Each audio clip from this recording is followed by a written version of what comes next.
My student submitted the most disturbing living history project I've ever seen. One of the worst parts about being a middle school history teacher is the BS living history assignments we give at the end of every school year. You usually expect students to sit with their grandparents and record their oldest memories, but after watching Olivia's project, I have no choice but to report it to the police. So I went home and prepared for a long night of, I only owned 2 pairs of pants when I was your age, and my brother got beat with a newspaper for hitting a baseball into a neighbor's yard.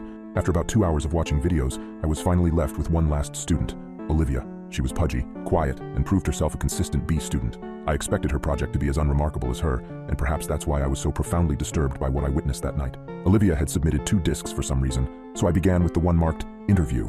My screen hiccuped twice before a grainy image of a living room came into view.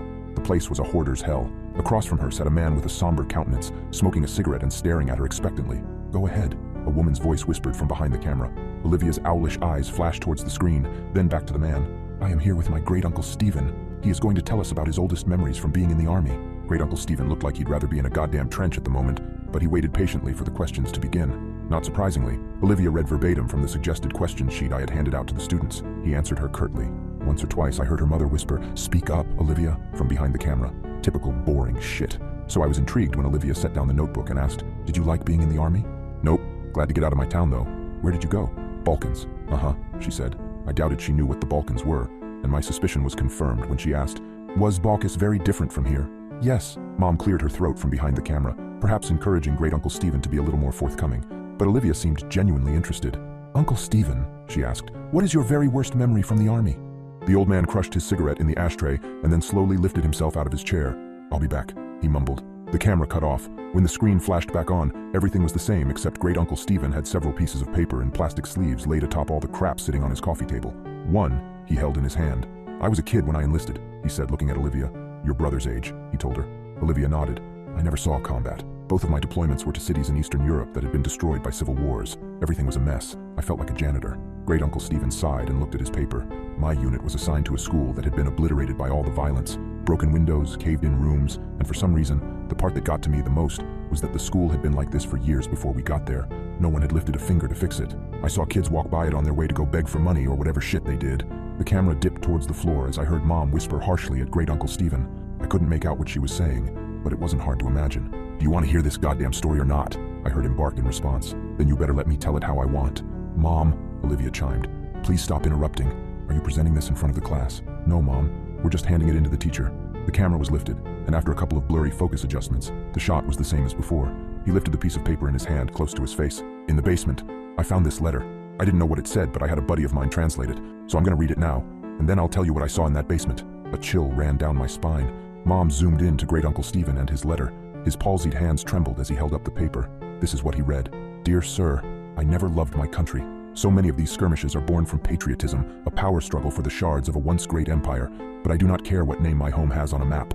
This fighting is senseless, and I stay as far away from it as I can. It was not these attacks and disorganized violence that took the lives of my wife and child. It was illness. Mercifully, it happened quickly for the baby. Nadia suffered for longer. I watched in horror knowing I could do nothing for them. My only solace is that I was there for them every step of the way. I stopped going to work one day, and no one came after me. I doubt they noticed I was gone. Since the school was simply across a field, visible from my window, it would have been easy to go for a few hours each day and come home quickly to care for them. But what was the point? All I did was clean floors. I was as useless to the world as I was to my family.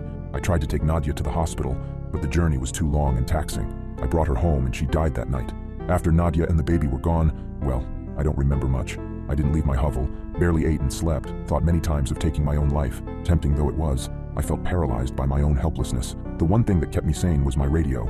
I never turned it off once, even though I didn't listen to the words being said. In fact, the channel I got the clearest was in English, I think, which I don't speak a lick of, but the voices, the music, and the true knowledge that life existed beyond this violent city sustained me. I have no idea how long passed before I saw the light of day again. I was dizzy from hunger, so finding food was my priority. My radio came with me, of course. Since I first holed myself up, it has gone everywhere with me. It talks to me as I sleep, and as I wake. I don't know what it's saying, but I know I would die without it. Once I had some water and food, it occurred to me that the only thing left to do was go back to work, so I did. The following morning, I simply returned to the school where I was a janitor and got back to work. Nobody made a big deal out of it. Like I said, Nadia had been sick for a long time, and those who worked at the school knew it.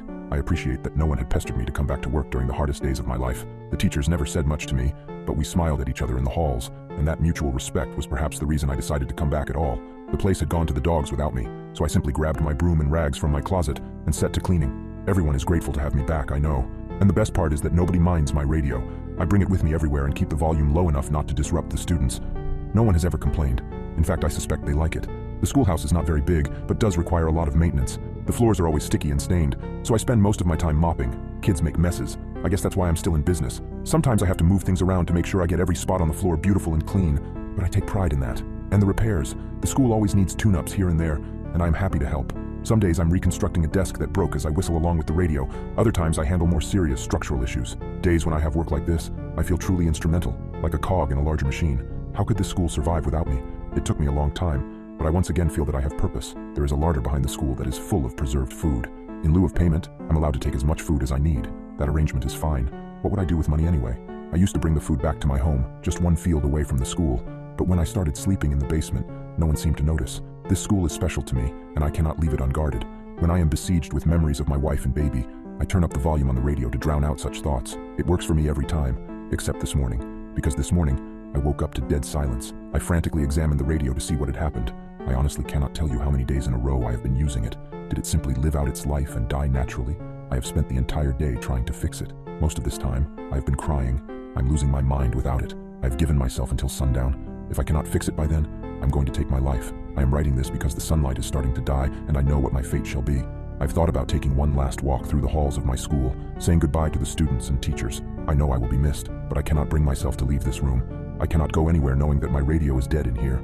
There are no more tears in me. It feels like I can't catch my breath. I vomited what little food I had in my stomach, and I am growing dizzy again, like I did after Nadia died. I am not long for this world.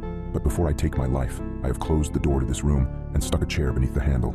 It is the only room in the basement and has a small casement that lets in just enough light for me to see what I am doing. If anyone is kind enough to come looking for me, they should not be met with this gruesome sight. Perhaps they will see the door is blocked, smell my rotting body, and simply forget I ever existed.